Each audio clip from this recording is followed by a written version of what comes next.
Chapter 2. And Naomi had a kinsman of her husband's, a mighty man of wealth, of the family of Elimelech, and his name was Boaz. And Ruth the Moabitess said unto Naomi, Let me now go to the fields, and glean ears of corn after him, in whose sight I shall find grace. And she said to her, Go, my daughter. And she went, and she came, and gleaned in the field after the reapers. And her hap was to light on the part of the field belonging unto Boaz, who was a kindred of Elimelech. And behold, Boaz came from Bethlehem, and said to the reapers, The Lord be with you. And they answered him, The Lord bless thee. Then said Boaz unto his servant, who was set over the reapers, Whose damsel is this? And the servant that was set over the reapers answered and said, It is a Moabitish damsel that came back with Naomi out of the country of Moab. And she said, I pray you, let me glean and gather after the reapers among the sheaves. So she came, and hath continued even from the morning until now, that she tarried a little in the house. Then said Boaz unto Ruth, Hearest thou not, my daughter? Go not to glean in another field, neither go from hence, but abide here fast by my maidens. Let thine eyes be of the field that do reap, and go thou after them, that I have charged not the young man that should touch you not. And then thou art athirst, go into the vessels, and drink of that which the young men have drawn.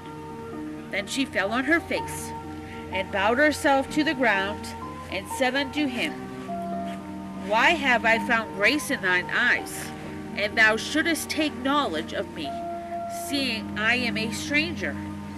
And Boaz answered and said unto her, It hath fully been shown me, all that thou hast done unto thy mother-in-law since the death of thine husband, and how thou hast left thy mother and father and the land of their nativity, and art come unto a people which thou knowest not heretofore.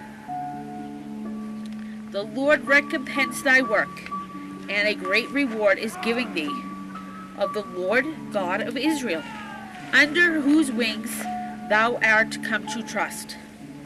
Then she said, Let me find favor in thy sight, my Lord, for that thou hast comforted me, and for that thou hast spoken friendly unto thy handmaid. Thou I be not like unto one of thine handmaidens. And Boaz said unto her, At mealtime come thou hither and eat of the bread, and dip thy morsel in the vinegar. And she sat down beside the reapers, and he reached her parched corn, and she did eat, and was sufficed, and left. And when she was risen up to glean, Boaz commanded his young men, saying, Let her glean even among the sheaves, and reproach her not.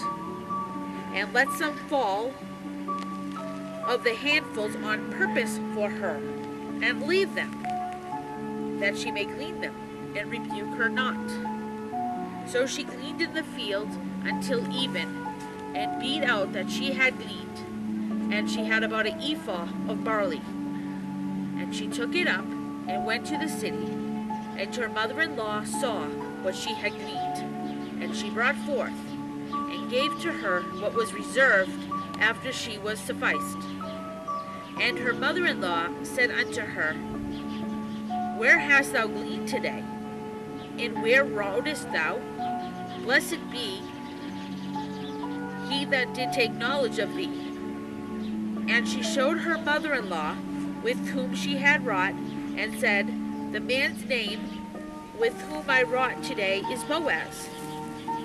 And Naomi said to her daughter-in-law, Blessed be of the Lord, who hath not left off his kindness to the living and to the dead.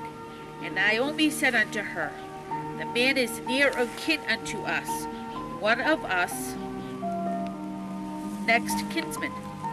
And Ruth the Moabitess said, He said unto me also, Thou shalt keep fast by all young men, until they have ended all my harvest. And Naomi said unto Ruth her daughter-in-law, It is good, my daughter, that thou go out with his maidens, that they did not meet thee in any other field. So she kept fast by the maidens of Boaz to glean, till the end of the barley harvest and of the wheat harvest, and dwelt with her mother-in-law.